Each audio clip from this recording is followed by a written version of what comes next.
ഉന്നത വിദ്യാഭ്യാസ മന്ത്രി ഡോക്ടർ ആർ ബിന്ദുവിനെ ക്രിമിനൽ എന്ന് വിളിച്ചു ഗവർണർ ആരിഫ് മുഹമ്മദ് ഖാൻ. കേരള സർവകലാശാല സെനറ്റ് മീറ്റിംഗുമായി ബന്ധപ്പെട്ട ചോദ്യത്തിനിടെയാണ് പരാമർശം. ക്രിമിനലുകളോട് പ്രതികരിക്കാനില്ലെന്നായിരുന്നു ഗവർണറുടെ പ്രതികരണം. സെനറ്റ് യോഗത്തിൽ മന്ത്രി പങ്കെടുത്തതിനെതിരെ നിയമ നടപടി സ്വീകരിക്കുമെന്നും ഗവർണർ ആരിഫ് മുഹമ്മദ് ഖാൻ പറഞ്ഞു. This is violation of the law.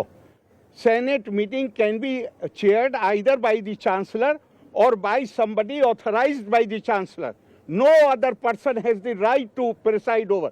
So what I know is that somebody claiming to be education minister tried to illegally enter the Senate hall. This is something which is violation of the law, and I promise you that violation of the law will be taken cognizance of. I am not going to respond to criminals. Shefeed Rawther ചേരുന്നുണ്ട് കൂടുതൽ വിശദാംശങ്ങളുമായി. ഷെഫീദ്, വീണ്ടും ഒരു criminal പരാമർശം ഉണ്ടായിരിക്കുകയാണ് ഗവർണറുടെ ഭാഗത്തു നിന്ന്. മന്ത്രി ഡോക്ടർ ആർ ബിന്ദുവിനെതിരെ രൂക്ഷ വിമർശനമാണ് പിന്നീടും ഗവർണർ ഉയർത്തിയിരിക്കുന്നത്. ഈ സെനറ്റ് വിവാദം ആളിക്കത്താനുള്ള സാഹചര്യമാണല്ലോ കാണുന്നത്.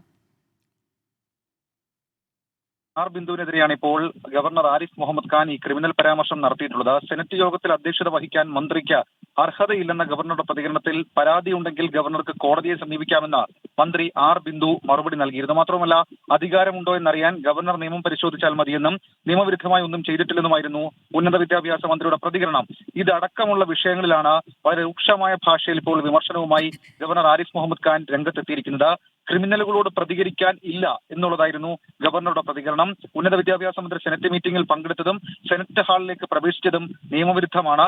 ചാൻസലർ നിർദ്ദേശിക്കുന്ന ആളോ ആകണം സെനറ്റിൽ അധ്യക്ഷത വഹിക്കേണ്ടത്. എന്നാൽ ഇക്കാര്യങ്ങളെ നിയമപരമായി നേരിടും. ചട്ടം ലംഘിച്ചുകൊണ്ട് ഉന്നത വിദ്യാഭ്യാസ മന്ത്രി നടത്തിയ കാര്യങ്ങളെ എങ്ങനെ നിയമപരമായി നേരിടാം എന്ന് താൻ കാണിച്ചു തരാം എന്നുള്ള വെല്ലുവിളി കൂടി ഗവർണർ ആരിഫ് മുഹമ്മദ് ഖാൻ മുന്നോട്ട് വെക്കുന്നുണ്ട്. ഇതോടുകൂടി നമുക്ക് മനസ്സിലാക്കാൻ കഴിയുന്നത് നേരത്തെ ഈ സെനറ്റിൽ ഇടതംഗങ്ങൾ ഗവർണർക്കെതിരെ അതിരൂക്ഷമായ വിമർശനം ഉന്നയിച്ചുകൊണ്ട് വാർത്താക്കുറിപ്പ് ഇറക്കിയിരുന്നു. സെനറ്റ് വിവാദം അങ്ങനെ ആളിപ്പടരുമെന്ന് ഇക്കാര്യത്തിൽ ഇന്ന് കേരള VC-യുമായി ഗവർണർ നടത്തുന്ന ചർച്ചയുണ്ട്.